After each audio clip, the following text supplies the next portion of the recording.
Planet Mars. Mars is the fourth planet from the Sun and the second smallest in the Solar System, being only larger than Mercury. Mars is approximately half the diameter of the Earth with a surface area of only slightly less than the total area of the Earth's dry land.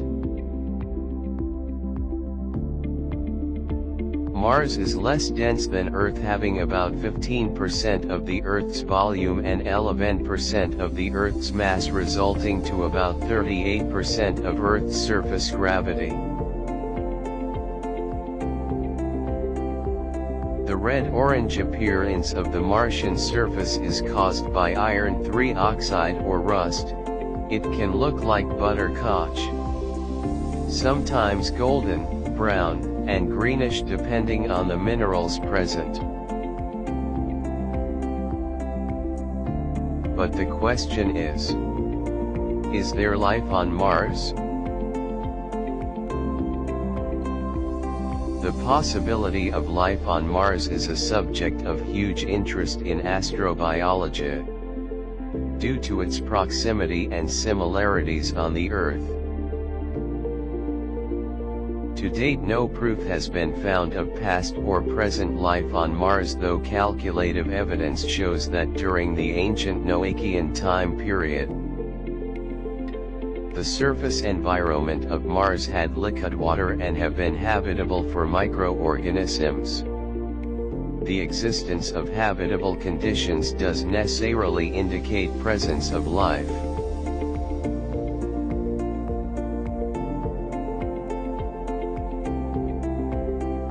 Can humans stay on Mars? What if it already happened? People have been seeing things on Mars for years.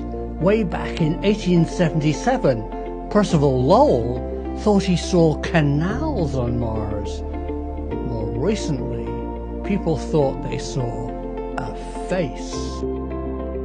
What would life on Mars look like?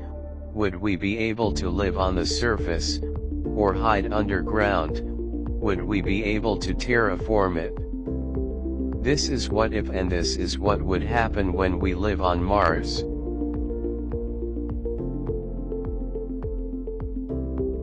Have you ever felt like living this planet?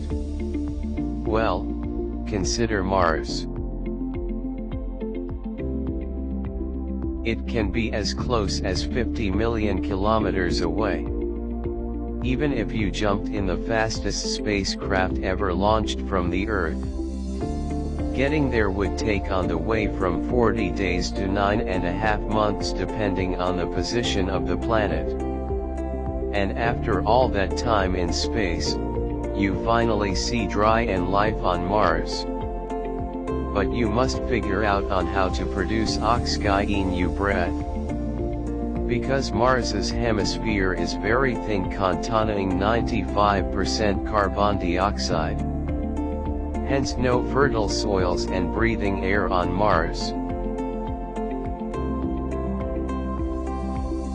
You should probably live in inflatable prop-arrest buildings, but it's more likely to go underground because Mars has no global geomagnetic fields, and since its hemisphere is so thin, radiation levels in the open above Mars are 2.5 times higher than the International Space Station. That is so much radiation for human to bear. Though there is a plan to create atmospheric pressure, and after maybe 1,000 years there will be enough oxygen for humans to breathe.